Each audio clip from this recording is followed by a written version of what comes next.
My prediction is when you use a dive, you cut through the air, and when you cut through the air, I'm guessing you cut through the water the same kind of way, and you go deep down into the water.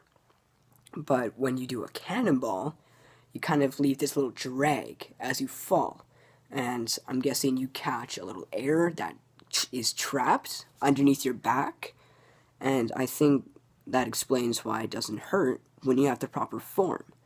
Depending on the proper form, the amount of air will be trapped under your legs and your back, preventing you from hurting yourself and leaving a red mark.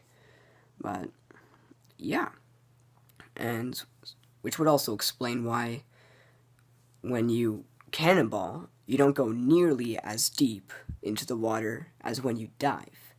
When you dive, you just cut straight into the water.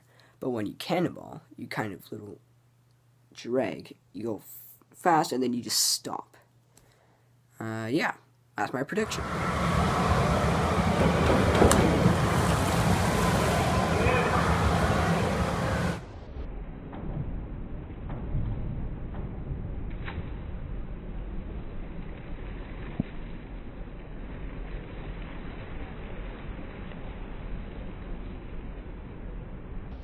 The cannonball is simple.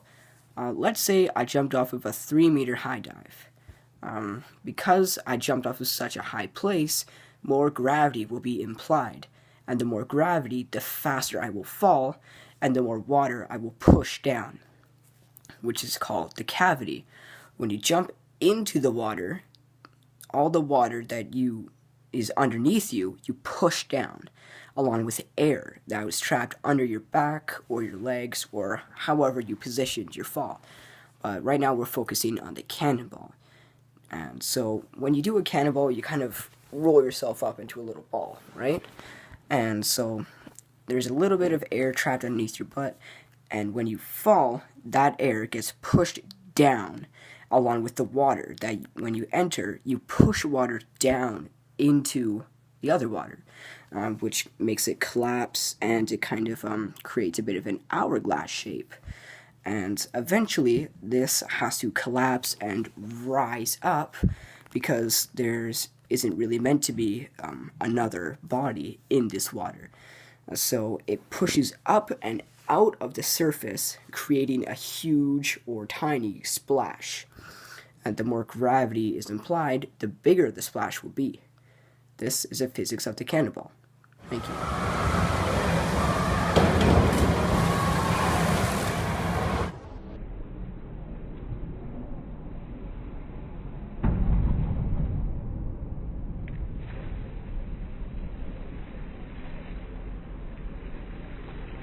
But now we've come out to an interesting question. A different form of cannonball called the jackknife. And the jackknife is formed, well, I might just get something for this, but basically, you're laying down like this. Now let's say I'm in the air. You hold your leg like this, and the rest of your leg is sticking out, and your body is kind of like that. And when you're like this,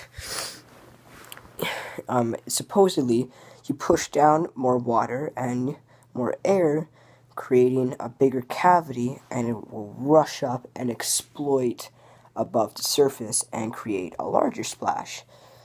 And again, this all depends on how much gravity is implied by how high you jump off of. This can also be changed by the height and width of the jumper, or the person making this kind of splash. And it all really depends on the form and how good the form is. So for example, my grandpa and my new uncle, Uncle Keegan, they had a cannonball competition, and they jumped off a small bridge. My Uncle Keegan is a bit of a wider person, and so when he did a cannonball, he didn't have the same form my grandpa did. My grandpa had better form and won because he did the jackknife, and my Uncle Keegan did a kind of cannonball. So, which is really interesting, and it shows how much more effective the jackknife is as opposed to a cannonball. So yeah, That is the concept of the jackknife, and the physics are almost exactly the same as the cannonball, just they change ever so slightly when you have the opposite leg. It's kind of sticking out like that, and you hold like this, and you're like this. And it also depends on if you land like this. So let's say my bed is on the water. If I land on my back or at a slight angle, as opposed to landing feet first, the splash will also change, and it will make the splash either bigger or wider or longer, kind of thing. So yeah, that's the different physics of the jackknife.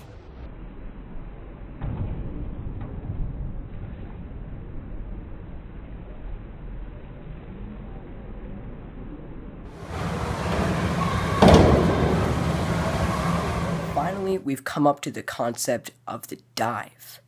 The dive is different from the cannonball because the cannonball's objective, or jackknife's objective, is to make as big a splash as possible, but the dive is to make as small a splash as possible. Let's say you jump off a 3-meter high dive and you land perfectly, completely up and down, completely straight, and you don't bend over or anything.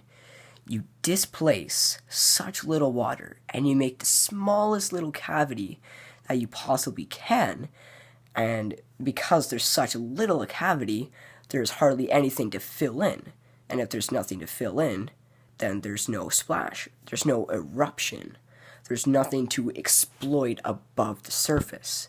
It's just a small little but if you land awkwardly or at a different angle or accidentally on your back, which really hurts, you displace a lot of water and it makes a huge slap.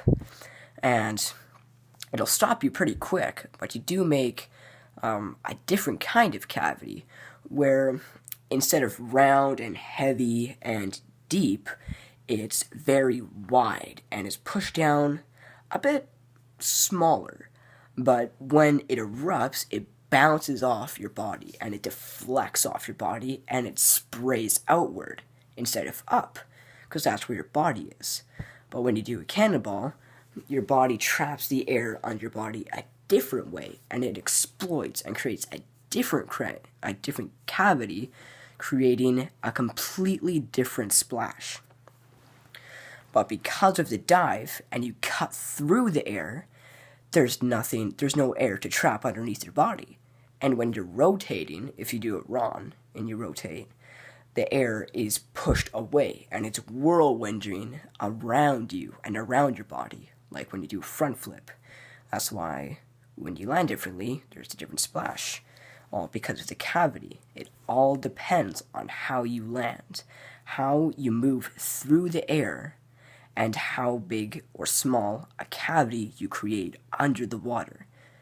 And depending on your form, if you do a belly flop, the water will deflect off your stomach, your chest, and your legs and spray outward. If you do a dive, that cavity will rush up kind of around your body and exploit a smaller splash because that cavity has already hit you. And when it hits you, it kind of dies down and it shortens and it makes a small, weakened kind of thing. And so yeah, that's why a dive is different than a cannonball, a jackknife, and basically anything. Thank you.